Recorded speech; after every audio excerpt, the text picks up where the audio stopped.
Happy Wednesday. Happy WayFinder Wednesday. This is Dr. Tanya Abouzeide, lead consultant and founder for WayFinder Educational Consulting. Thank you for joining us today. We are here with my guest, Dr. Emmanuella Stanislaus. Did I pronounce that right? Yeah, perfect. Awesome. So today we're going to be talking about first generation students and career options.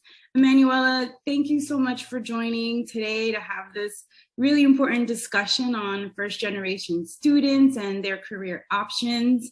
I'm going to go ahead and start with your introduction.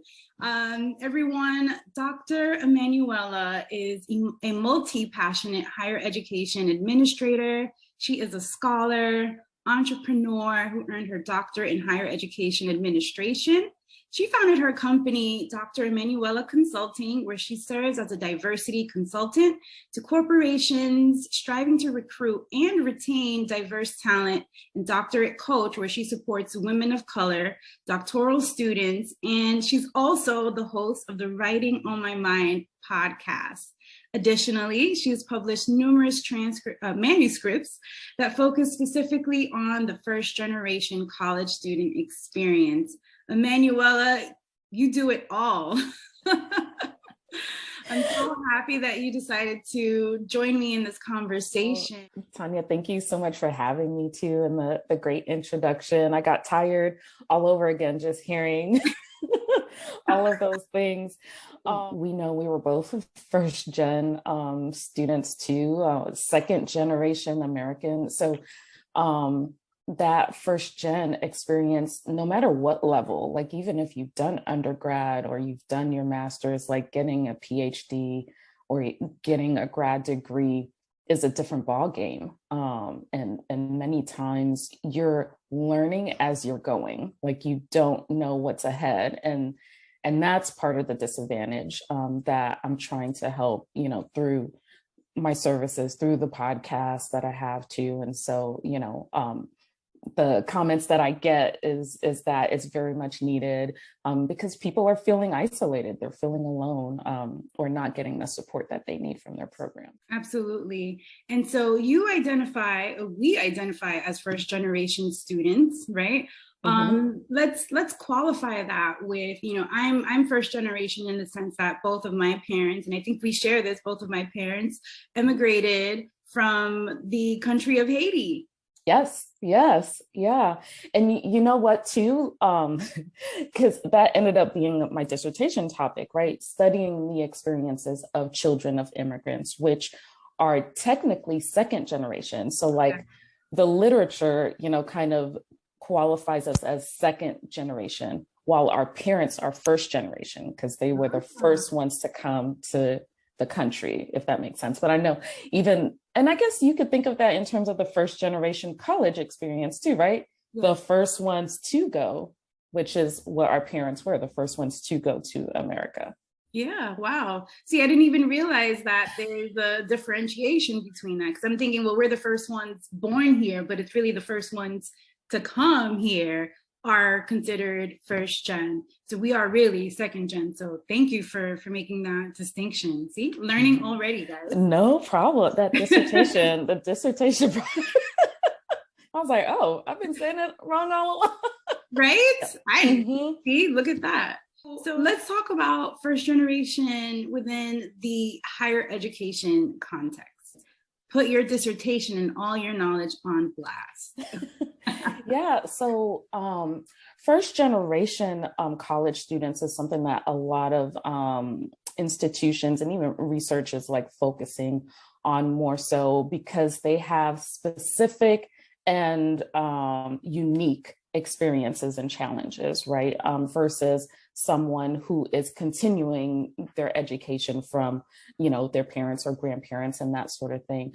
And so they're conflicting definitions for first generation. There are some institutions that share that first generation as anyone whose parents have never received a degree. There's some that say you're first generation if your parents have some college education but didn't receive a degree. And then now there's this expansion of people like you and I who have parents from other countries that may have received their college degree outside of the US, and considering those children first gen as well, because those parents have their point of view from a different lens, right? They don't necessarily understand the higher education landscape in the US, right? Although they may have a college degree. So depending on an institution, they will have varying definitions. And so, students will want to make sure that they look at that, because that could have implications for scholarships or whatever the case might be, or programs that they might have access to, depending on what their parents were able to do in the definition that the institution that they're looking at is using. Absolutely. And so that kind of leads into my next question with, why are we talking about first generation students? Like, what's the importance there? And you kind of just mentioned that in terms of every college may define first generation as something different, and it could lead to different opportunities such as scholarships or different pathway programs, et cetera. In your opinion, what is the main benefit, or what is the crux of being a first generation student? I do not look at it from a deficit model. I do not think that first generation students lack anything. So I will never say that. However, there are some folks who do come from that. They may say, oh, these students don't have X, they don't have Y. And a lot of that may come from maybe they don't have financial resources, or maybe they're coming to school underprepared. They may not have the support that they need, right? So maybe the parents may not know how to navigate the admissions process, right? Which might put them at a disadvantage, not knowing how to navigate that, maybe not knowing how to navigate finding financial resources to pay for college. And I think this is where institutions can be, they can improve a little bit more, like having those resources readily available for first gen, so that they're not out there looking, for it. It's almost like an Easter hunt, a lot of times, where the students kind of have to know what they're looking for so that they can look for it. But with first gen, they may not know, some of the things that they would need to know in order to feel supported through that. We think about first gen too. A lot of the research shares that they may take a little longer to graduate, which isn't necessarily a bad thing. I think it's great to explore all of your options, explore the career opportunities. However, the way that higher ed institutions are evaluated, which I believe is tied to your dissertation too, there are some things, ways that they push students, not necessarily just first gen, but push students towards certain pathways that may not align with their goals, to get them to graduate in 4 years. For instance, in the state of Florida, the state institutions are one of the pieces that they are evaluated on, is what is the percentage of students who graduate within 4 years? You hit so many things that I want to touch on here. A deficit framework in terms of when we talk about first generation students. Literature that I usually come across when you're reading about and talking about first generation students is from a deficit model. These are the things that they don't have. These are the outcomes that, when you compare them against non-first generation, a traditional college student, the outcomes are different. It's almost like an inferiority complex when we talk about first generation students. And within higher education, we love to label and put people and students in different buckets, right? Mm-hmm. And I understand that tendency, because you want to understand a particular student demographic to see how you can better service them, right? Mm-hmm. But I also think using a deficit model to understand first generation students is harmful.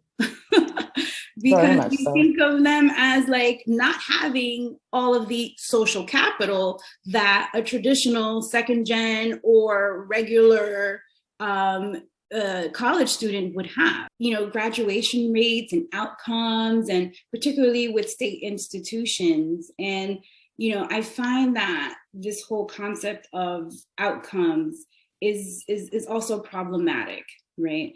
Of course, there should be metrics and outcomes that colleges should pursue and essentially help students complete a degree. But this tendency to push students into these buckets and give more pressure to finish within 4 years is not realistic. We already know that the graduation timeframe or the graduation rates are compiled within 6 years because most students finish within 6 years. The 4-year graduation rate is somewhere around, I believe, 30 to 40%. Yeah. Okay. And even the 6-year graduation rate is only now about 50% or so. Okay? So we know for every student that's going into college, 1 out of 2 of them are going to graduate within 6 years. And then it completely, you know, gets lower after, after that. And so I find that it's harmful to also put these first generation students in this bucket of like, hey, you need to complete within 4 years, when we know that's not the, you know, that's not an accurate depiction of completing college. But then to penalize students that don't complete within this time frame is also harmful. It is. It is. Tell the folks how they can get a hold of you. Yeah, and thank you too for having me. I'm super proud of you and everything that you're doing. I love this conversation. Any chance I get to talk about DEI and career stuff and first gen as well, because like I said, I think too with the first gen piece, a lot of people forget the graduate student experience, and so people can follow me on Instagram and Twitter. I'm at Dr. Emmanuella, and that's Dr. Emmanuella, Emmanuela.